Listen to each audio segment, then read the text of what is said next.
rabble in arms.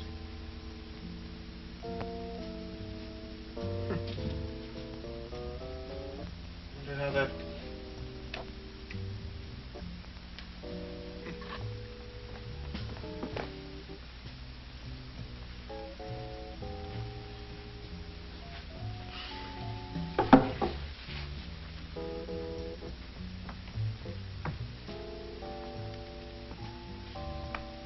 Hello, Johnny. Who's there? John Smith, I believe. That's right. Who are you? I'm a Smith, too. Jonathan Smith. I locked the window. You must have got in here before me. A long time before. You one of them? Them who? Oh, these ain't hippie clothes. This is what I wore back in Salem. When? 1770s. Well, what kind of put on is this? Put on? That's right, a gag or a joke. This ain't no joke.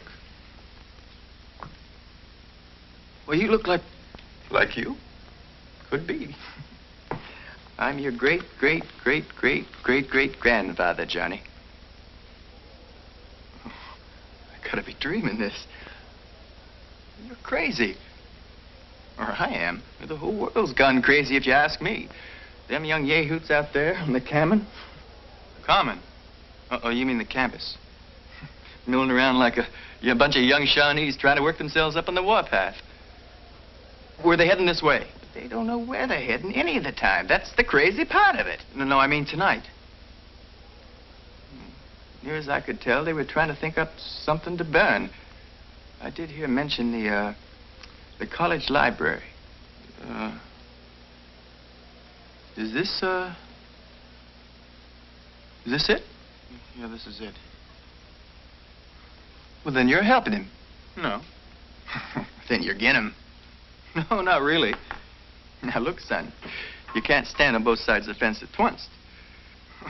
You can't be my great-great, well, whatever you say. Well, you're younger than I am. Well, maybe. I was just 20 when I was killed, Johnny. At Ticonderoga. Oh. My son, less than 2 months old. Well, I'm sorry. I was luckier, I guess. I was in Vietnam. But I gotta get back to my studying, okay?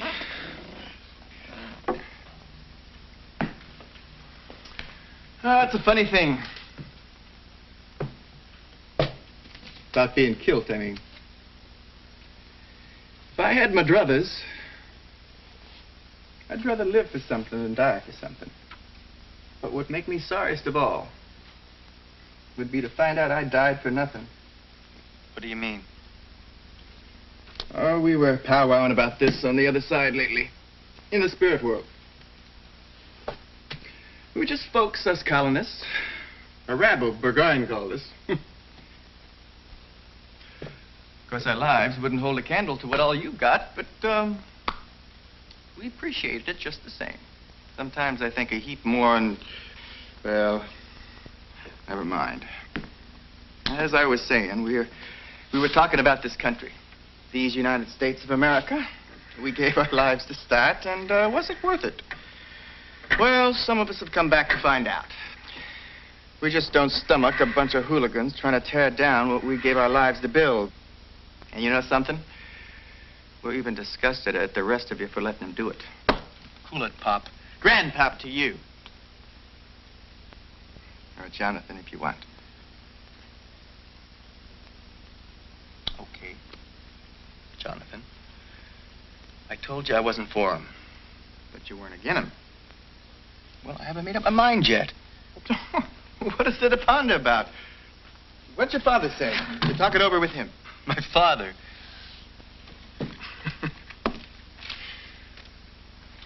I haven't seen him since high school.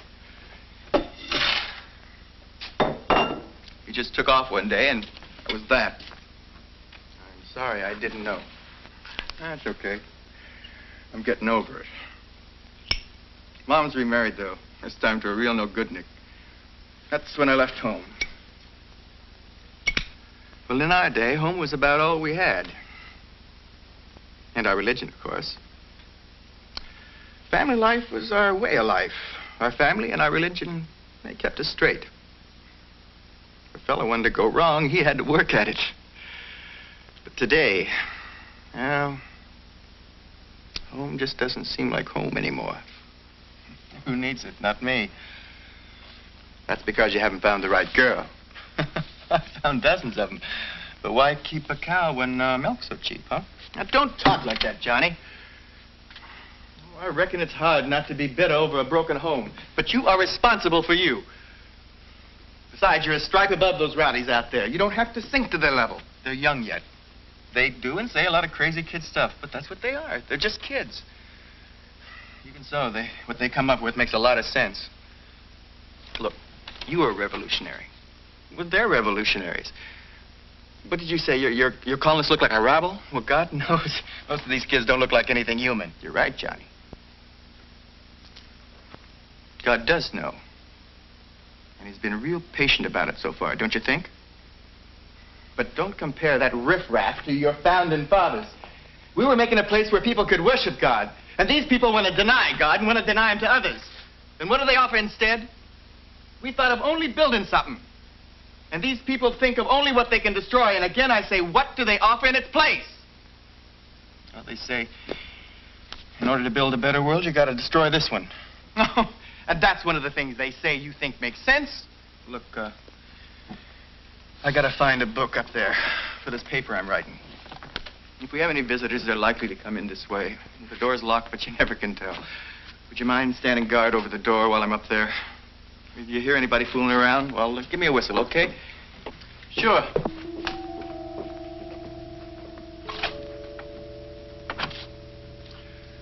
So what are some of the better things they're going to build for you?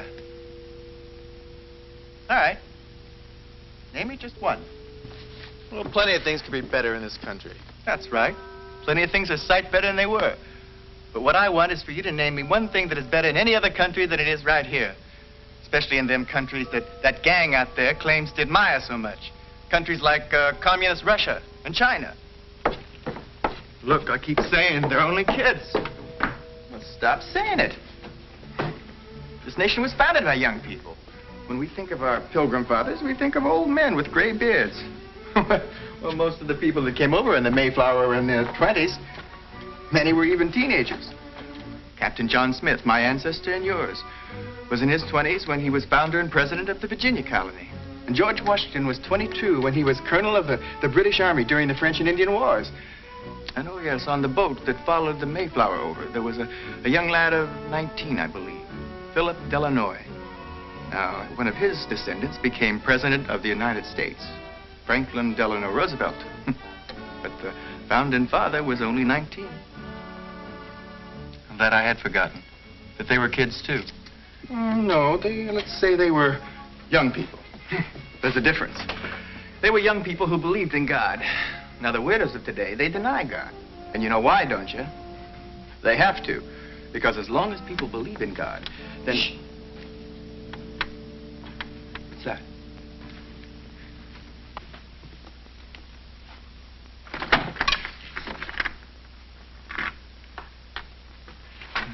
Oh, it's you, John. Good evening, Dr. Hardin. Hello, I saw the light. Well, I'm knocking out a paper on heartbeats of turtles. With a baseball bat? Oh, well, I saw it outside the field house on my way over here. Well, I heard some voices. I thought maybe someone was in here with you. What's this? What is it? Huh.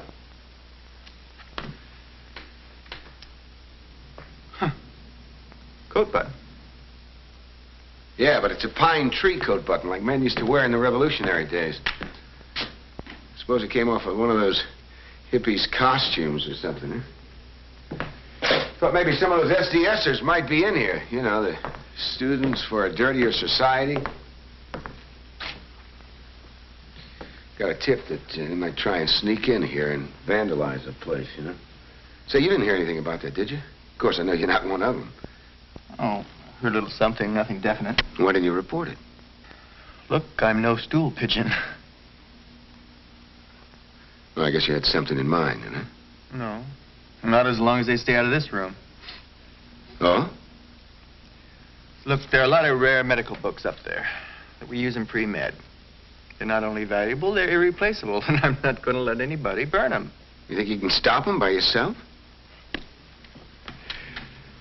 They got to come up this way.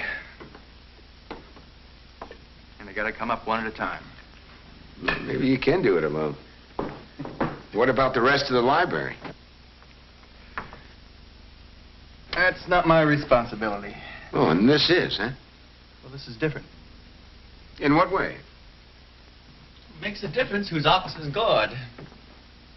What did you say? I didn't say it. He did. Who are you? You one of them out there? Mister, that's a question I'm getting mighty tired of answering, if you don't mind.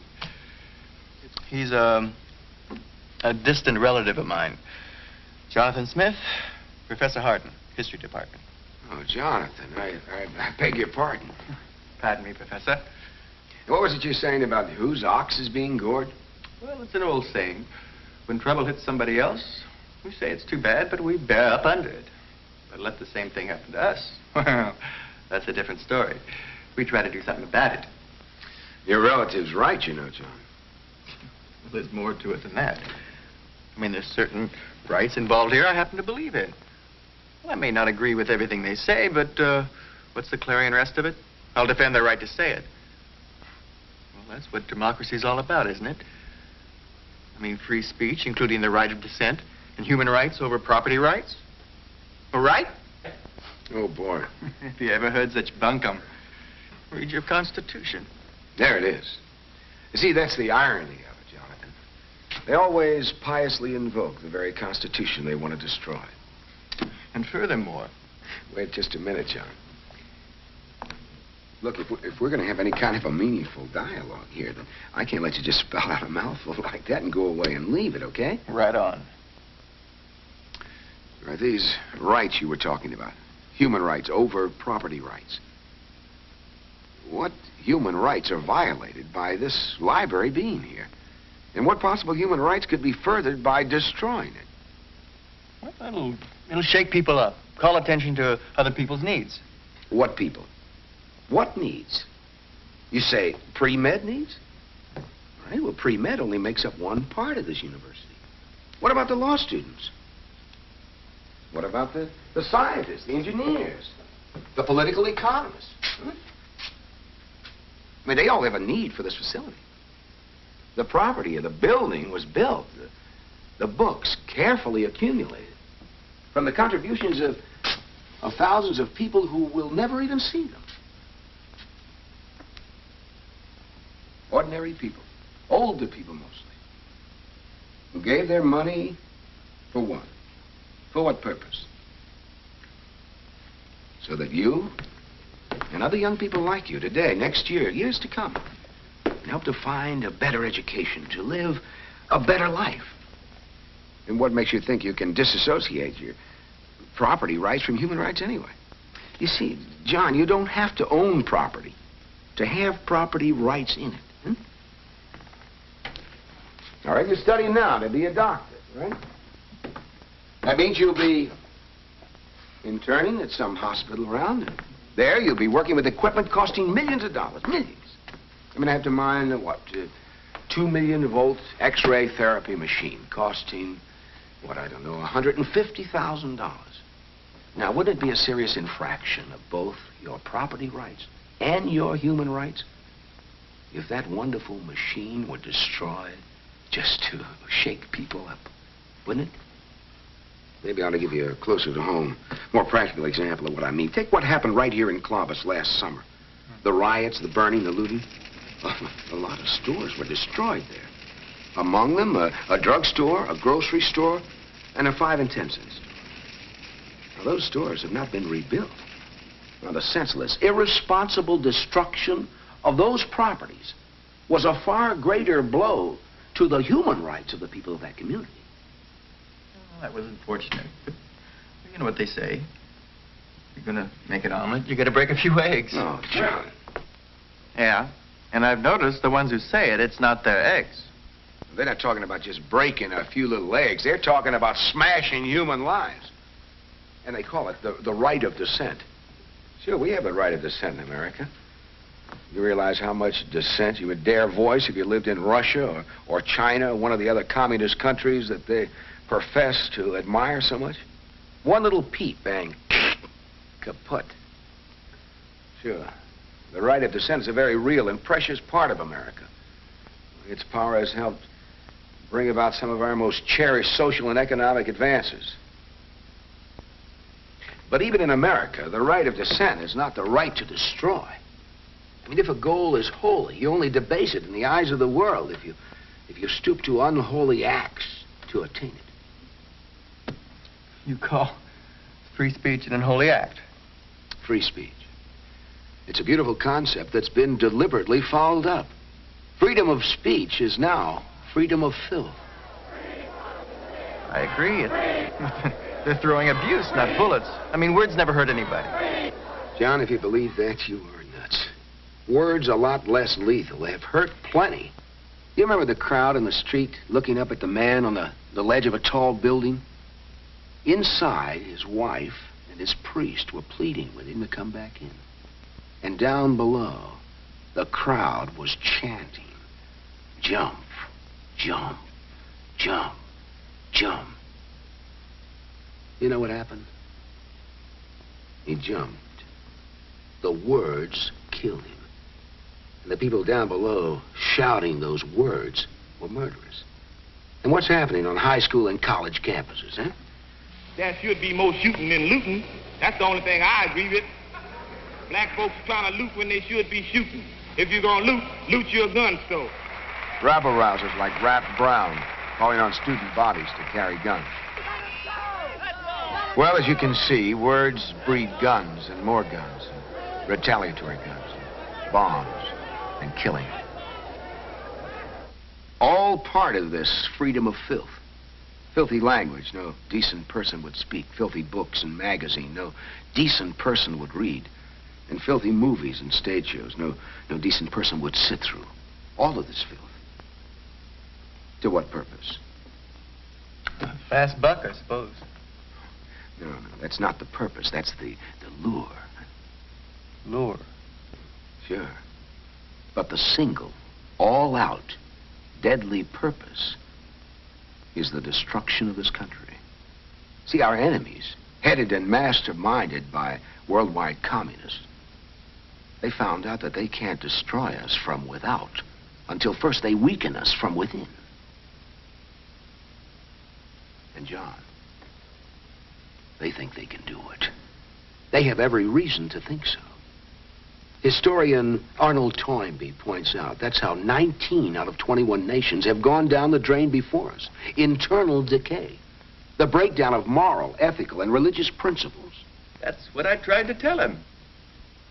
The ragtags have to deny God, because as long as people believe in God and his laws of decency, then they won't go along with what these lowlives want to do.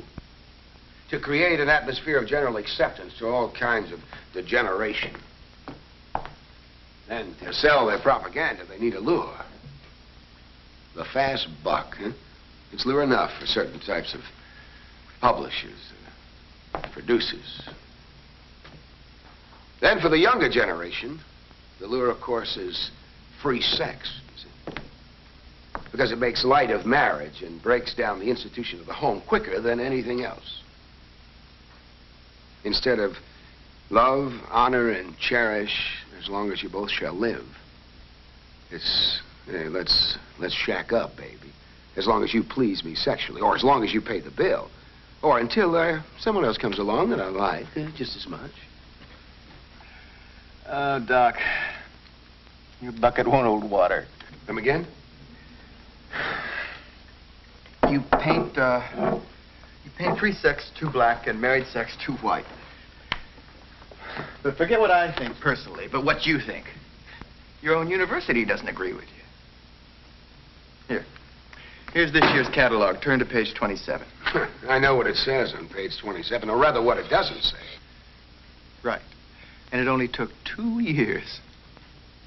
Now, 2 years ago, the students demanded and got student representatives on various governing boards. And soon after, the rule was changed to permit men and women to room in the same dormitories. Now, this year, the Student Faculty Housing Board voted to drop the rule against cohabitation, premarital sex, and overnight visiting. So whether you like the idea or not, Doc, a lot of us guys and gals think that sleeping together because you want to is a lot better than sleeping together because you're supposed to, no matter what any of you married hypocrites may say. Oh, there are no hypocrites in this free love commune of yours, huh? Come on, get off it, John. You know, these guys are only in there to grab what they can as long as it's free, with no responsibilities on them, no protection for the girl, no commitments to each other. They know that a marriage license means a legal contract. What's that? I'll tell you what it is. It's nothing. For years, we had a football coach here, Coach Blandon. He's the reason I came here instead of state. Well, I looked up to Coach Blandon, not only as a coach, but as a man. Well, last year he signed a new 5-year contract. And this year the pros offer him something better, and bam, like a rabbit, he takes off. Well, he jumped his contract, his legal contract, and left us just like that. So don't talk to me about honoring contracts, hmm?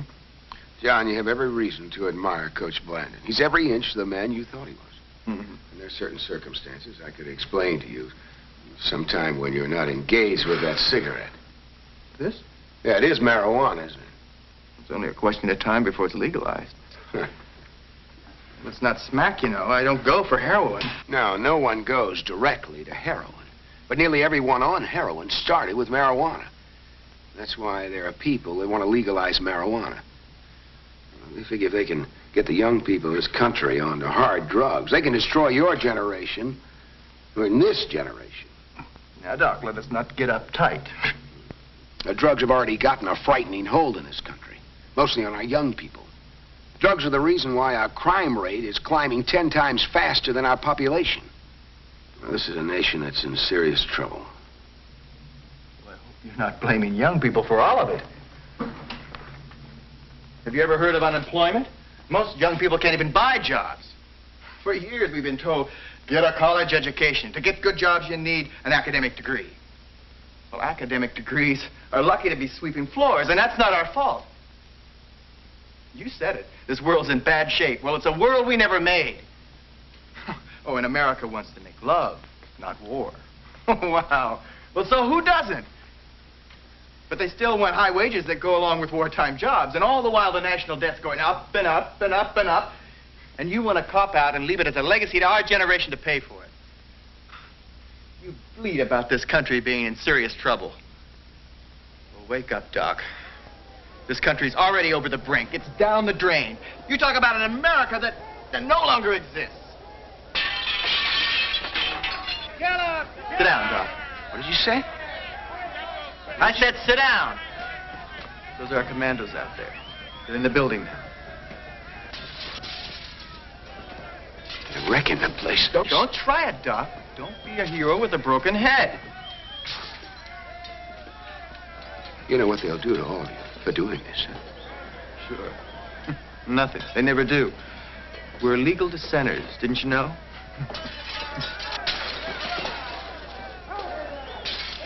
Hear that out there? That's your generation going down out there. Don't fool yourself into thinking that we're just a few. No, we've got chapters on more than 200 campuses. And we've got more than 40,000 members, a bunch of them right out there. Some on your faculty. But you keep believing it. You keep saying it's only a few. It helps you sleep any better. Gives you an excuse not to do anything, doesn't it? Well, that's what we're counting on. Your beautiful gullibility. Your stupid do nothing about it. That all helps us wreck your establishment. Baby, we are the new revolutionaries. Jonathan, where'd you get that? Don't tell me you brought it with you. Nope. Found it in the museum. No powder shot, though.